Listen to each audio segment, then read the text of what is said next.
ரஹ்மானிர்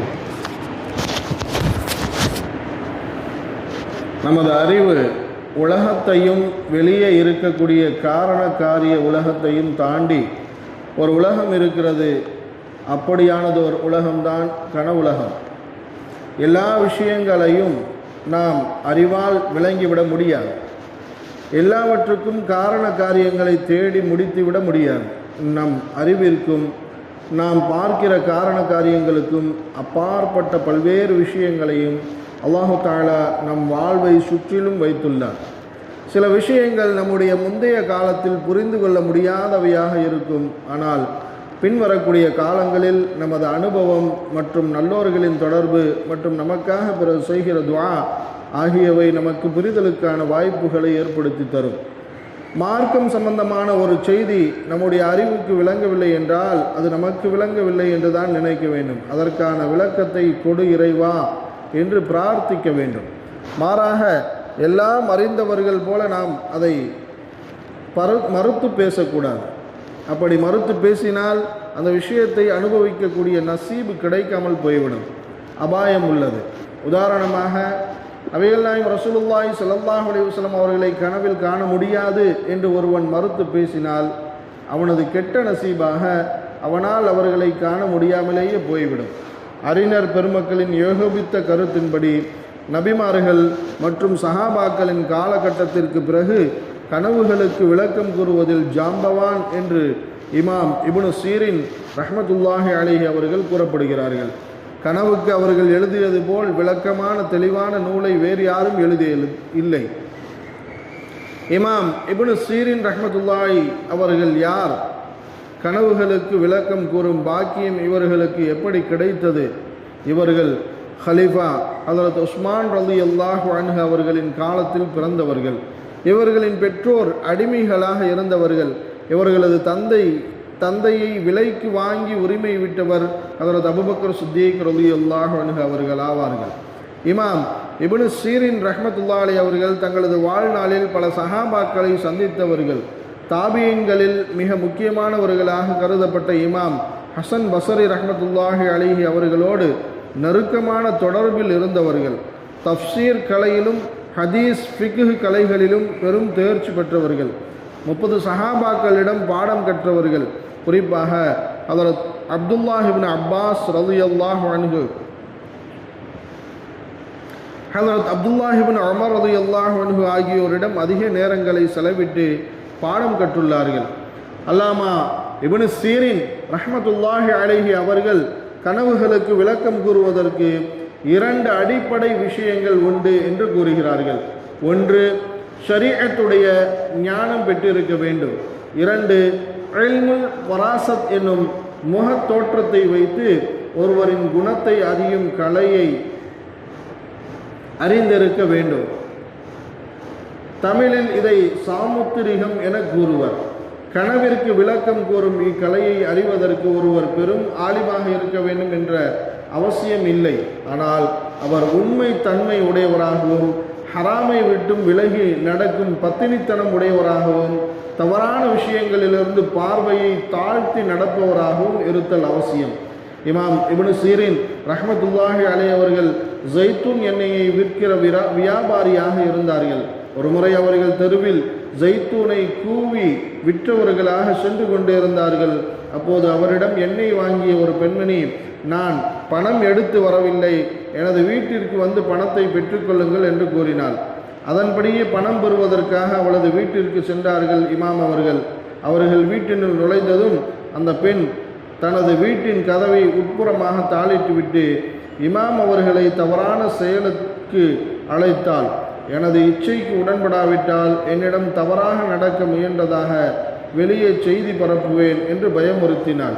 உடனே இமாம் அவர்கள் அவளிடமிருந்து தப்பிப்பதற்காக ஒரு உபாயத்தை மேற்கொண்டார்கள். நான் உனது ஆசைக்கு கட்டுப்படுகிறேன், ஆனால் இப்போது நான் என்னுடைய உடல் உபாதையை கழிக்க வேண்டும், கழிவறை செல்ல எனக்கு சற்று நேரம் கொடுக்க வேண்டும் என்று கூறிவிட்டு அங்கிருந்த கழிவறைக்குள் சென்றார்கள். உள்ளே சென்றவர்கள் அங்கிருந்து நஜீஸ்களை தன் மீது பூசியவர்களாக நாற்றத்துடன் வெளியே வந்தார்கள். இதன் காரணமாக அசூசியாகிவிட்ட அவள் அவர்களை வெளியே அனுப்பிவிட்டாள். அல்லாஹ்வின் நாட்டப்படி அன்றிரவு அவர்களின் கனவில் நபி யூசுப் அலைஹிஸ்ஸலாத்து வஸ்ஸலாம் அவர்கள் தோன்றினார்கள்.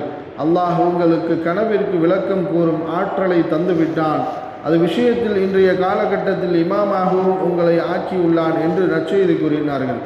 ஹராமான காரியத்தை செய்வதற்கான நிர்பந்தமான அனுகூலமான சூழல் ஏற்பட்ட போதும் அல்லாஹ்வை அஞ்சி அதிலிருந்து தவிர்ந்து கொண்டார்கள் இமாம் அவர்கள். எனவே அல்லாஹ் அதுபோன்ற ஒரு சூழ்நிலையில் சிக்கிக்கொண்டு தப்பித்த கனவுலக ஆசான் நபி யூசுப் அலைஹிஸ்ஸலாத்து வஸ்ஸலாம் அவர்கள் மூலமாகவே இப்பொறுப்பை அறிவித்து கண்ணியப்படுத்தினான். ஒருவர் கனவு கண்டால் அதனை ஹபீப், நமக்கு பிரியமானவரிடம், மற்றும் லபீப், அதற்கு விளக்கம் கூறுகிற புத்திசாலியிடமும் கூறலாம். நாம் நமது கனவிற்கான விளக்கத்தை அதற்கு தகுதியானவரிடம் கேட்க வேண்டும். ஒருவேளை தகுதி இல்லாதவர்களிடம் விளக்கம் கேட்டு அவர் விளக்கம் என்று ஏதோ ஒன்றை சொல்லிவிட்டால் அவர் சொன்னது அப்படியே நடந்துவிடும். ஹதீஸில் அது பறவையின் காலில் இருக்கும் இறைச்சி துண்டை போல எப்போது வேண்டுமானாலும் அது விழுந்துவிடும். அவ்வாறே அவர் சொல்லுகிற விளக்கம் எப்போது வேண்டுமானாலும் அவர் சொன்னபடியே நிகழ்ந்துவிடும் என வருகிறது. எனவே அதற்கான தகுதியுள்ளவர்களிடம் மட்டுமே அதை கூறி சரியான விளக்கங்களை பெற வேண்டும். ஒருவர் நம்மிடம் வந்து கனவிற்கான விளக்கத்தை கேட்டால் அவரிடம் நீங்கள் நல்லதையே கண்டுள்ளீர்கள் என்று கூற வேண்டும்.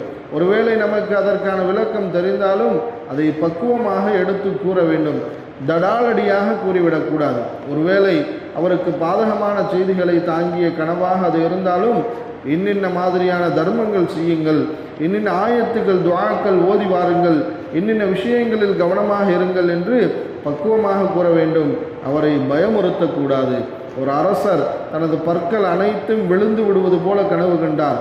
கனவுக்கு விளக்கம் அளிக்கும் ஒருவரை அழைத்து அதற்கான விளக்கம் கேட்டார். அதற்கு அவர், உங்களுக்கு முன்பாகவே உங்களது உறவினர்கள் அனைவரும் இறந்து போய்விடுவார்கள், நீங்கள் தனிமையில் ஆகிவிடுவீர்கள் என்று அமங்கலமான வார்த்தைகளை கொண்டு விளக்கம் கூறினார். கனவிற்கு விளக்கம் கூறும் இன்னொருவரை அழைத்து அரசர் அவரிடமும் விளக்கம் கேட்டார். அவர், உங்கள் உறவினர்களுக்கு பிறகும் நீங்கள் நீடூழி வாழ்வீர்கள் என்று மங்களகரமான வார்த்தைகளால் கூறினார். இரண்டு விளக்கமும் ஒன்றுதான், ஆனால் கூறிய முறைகள் வெவ்வேறு. இதுபோன்ற பக்குவமான வார்த்தைகளைத்தான் கனவுக்கு விளக்கம் கூறுபவர்கள் பயன்படுத்த வேண்டும். முன்பொரு முறை என்னிடம் ஒருவர் வந்து அவரது கனவுக்கு விளக்கம் கேட்டார். நான் இமாம் அவர்களின் கிதாபிலிருந்து அதற்கான விளக்கத்தை தேடினேன். ஆனால் அது அவருக்கு சற்று பாதகமான விளக்கமாக இருந்தது. அவரது ஒரு தவறை சுட்டி காட்டுவதாக அது இருந்தது. அவரிடம் அதை கூறுவதற்கு நான் தயங்கினேன். எனினும் அவரது வற்புறுத்தலுக்கு இணங்க நீங்கள் அல்லாஹ்விடம் அதிகம் தௌபா செய்ய வேண்டும், அதுதான் இதற்கான விளக்கம் என்று கூறினேன். எனினும் அந்த பதிலில் திருப்தியுறாத அவர் மறுபடியும் வற்புறுத்தி கேட்க, நீங்கள் செய்து வருகிற ஒரு குறிப்பிட்டதொரு தவறை அந்த கனவு சுட்டி காட்டுகிறது என்று அவரது தவறை குறிப்பிட்டு கூறினேன். உண்மையை அப்படியே கூறியதால் அவர் ஆச்சரியமடைந்தார். இறைவன் நாடினால் இந்நேரம் அவர் தனது தவறை சரி செய்து கொண்டிருப்பார். கனவுகளுக்கு விளக்கம் கூறும் துறை என்பது கடல் போன்ற விசாலமானது.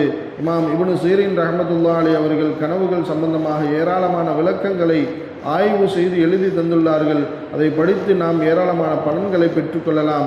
எனவே நாம் காணுகிற பல கனவுகள் நமக்கு பல்வேறு விஷயங்களை அறிவுறுத்தக்கூடியவை, நமது அறிவிற்கும் காரண காரியங்களுக்கும் அப்பாற்பட்டவை. அல்லாஹ் நமக்கு சிறந்த ஞானங்களையும் பரிசுத்தமான வாழ்வையும் தந்து எப்போதும் உண்மை பேசக்கூடியவர்களாகவும் ஹராமான விஷயங்களிலிருந்து தவிர்த்து நடப்பவர்களாகவும் நம்மை ஆக்கி அருள் புரிவானாக. சுப்ஹானல்லாஹி வபிஹம்திஹி சுப்ஹானல்லாஹி வபிஹம்திஹி நஷ்ஹது அல்லா இலாஹா இல்லா அன்த நஸ்தக்ஃபிருக வ நத்தூபு இலைக். சுப்ஹான ரப்பிக ரப்பில் இஸ்ஸத்தி அம்மா யசிஃபூன் வஸ்ஸலாமு அலல் முர்ஸலீன் வல்ஹம்துலில்லாஹி ரப்பில் ஆலமீன். ஸல்லல்லாஹு அலா முஹம்மது ஸல்லல்லாஹு அலைஹி வஸல்லம். ஸல்லல்லாஹு அலா முஹம்மது ஸல்லல்லாஹு அலைஹி வஸல்லம். ஸல்லல்லாஹு அலா முஹம்மது யா ரப்பி ஸல்லி அலைஹி வஸல்லம்.